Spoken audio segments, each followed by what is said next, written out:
What's up, Addicts? I'm Michael. And I'm Josh. And today we're reviewing Goblin Slayer Episode 4. Came out just a while ago. Yeah, and you won't see it until the day after. So, we are here, just a short recap. We get to see, I guess basically them set out going into the nest and facing... It doesn't really say how many goblins, but it's a lot of goblins. Probably the most we've seen so far in the show.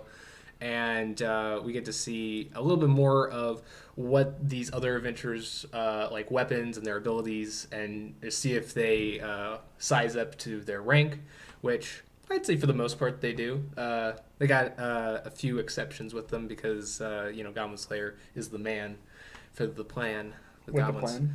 Yeah. But we also get a unsurprising opponent with a ogre, right? Yeah. And we figure out that he's supposed to be like one of the underlings for like the demons, and Goblin Slayer's like, I don't care about you. What's an ogre? He's like, are you a goblin? You're not a goblin? What is this? Okay. Well, yeah, you get a really cool action scene there at the end. Yeah, and that's really the only thing that happens in this episode. We just get to see them go through the nest, kill, and goblins die. Yeah. And then they return, tired and waiting to replenish themselves with the nectar of the gods. Exactly. And in this episode, you get more of like a feel of their team dynamic as they're going about. Specifically, Elf Lady has a problem with Goblin Slayer and how he it's actually the ending line that like he doesn't go on adventures. Yeah. He just goes on goblin killing. Well, to be fair, I mean, he's in the Adventurers Guild and everything, but he's not really an adventurer. Nah. He's more of just like, I'm a genocide guy. He just kills goblins. So. But and we get to see Priestess actually has developed quite a bit from the first episode. Oh yeah, you get to see her. The elf adventurer, or Long Ears as the dwarf likes to call her, she is... I would not entirely in the same position as Priestess was in the first episode, but very similar in that like she's caught off guard by like how crafty the goblins are, I guess you could say, and just you can clearly tell through this episode she's kind of underestimated Goblin Slayer, or maybe think he doesn't live up to his title, and she gets to face that, and Priestess is just like, yep, he does this all the time. And we get to see him use a certain item that has been called back in previous episodes. So it was actually good to see that. And they actually had like a 30-second flashback for those, if you didn't remember. I don't know if that was really necessary, but they did, so... Not entirely, but, I mean, it's okay. The scrolls are OP, as we find out. But, Michael, what was some of your favorite parts? I think we both agree this is probably our favorite episode so far. Yeah. So what was it that made it your favorite? I did like the scene where he causes confusion, silence, and sleep with the goblins. That was pretty good strategy-wise. I did like the scene, some of the action scenes with while they're hunting down one or two goblins. We got to see like the skill of the elf adventurer with the bow. And but we got to see that she still is not perfect because she missed one goblin and he was going to run away and alert everyone. But, Goblin Slayer came and saved the day. Pick up the slack. Yeah, exactly. But those are just some moments. And you can talk about more about like the skills of the other two adventurers. Yeah, because it's really, I wouldn't say they like flip them on their head, but they do I know all those people are going to comment that. Anyway, we do see them have like, I guess, non-stereotypic equipment. So like the dwarf, for instance, a lot of people think that they are like the warrior class, they're the big weapons, but this dwarf actually just is like a magic caster, and he throws pebbles at people. He's like almost like a support. Yeah, for the most part. And then the lizard guy, I would say he's probably the coolest out of the new adventurers. He can make he's got like necromancy skills, and he can make bone like summoners. Dragon tooth warriors, I think is what they call. And even make like, I guess he can turn one of them into like a sword too if he wants. Yeah, that sword's pretty cool. Yeah, and then like, I don't know, like the elf lady, she's just an archer. There's nothing really else about her that's special. She said like her skill, sometimes you can't tell the difference between, when you're so good, you can't tell the difference between like skills and magic. So we don't even know if she has magic or not. That's probably just something she says to make herself feel better. I don't know. But yeah, we get that element in there. Yeah, I mean, I don't know. I think for me, this episode is probably the favorite one that I've seen so far, just because, like, one, I think the pacing is really good along with the action. We get, a good amount of, like, strategy, and then, like, seeping into, like, what these characters are like, even more so.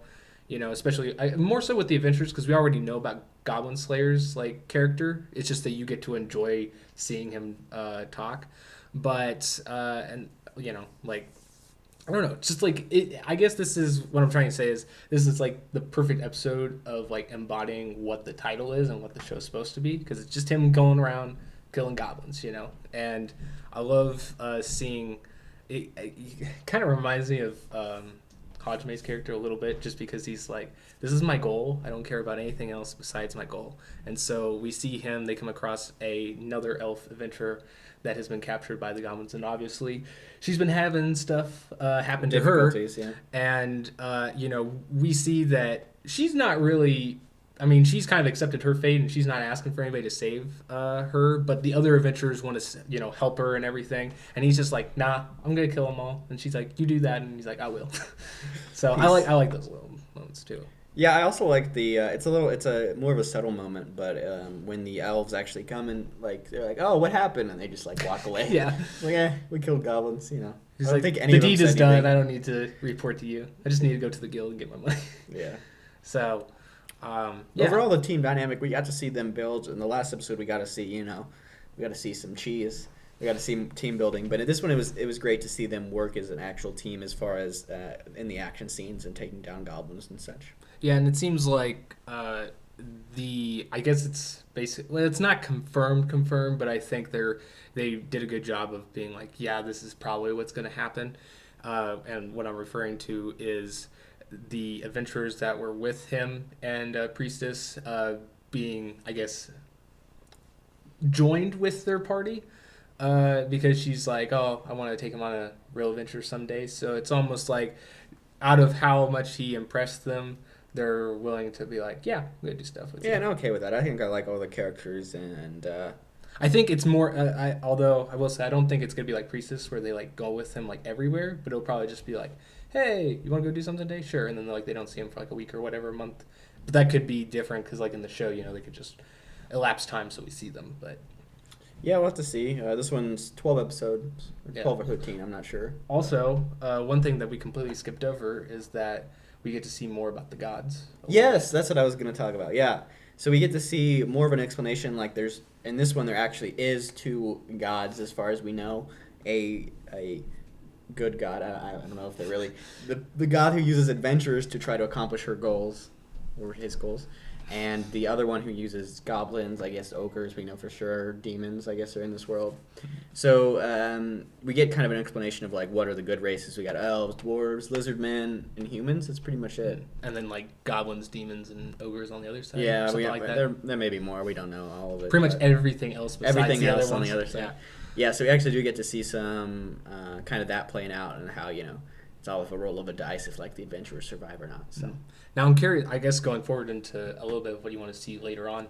Do you think that that's something that they're just gonna, maybe at the beginning of each episode now, they're gonna just show a little bit more about like how the gods are working and stuff? I wonder if in one scene they're going to have like maybe a group of adventurers that we like kind of know, and then we don't even have to know them, and then it's like the gods rolling the dice and God's like, no, we lost, and then you see all the adventurers die, and then maybe like if it's like a goblin, it's like a hobgoblin or something, we get to see them further down the line.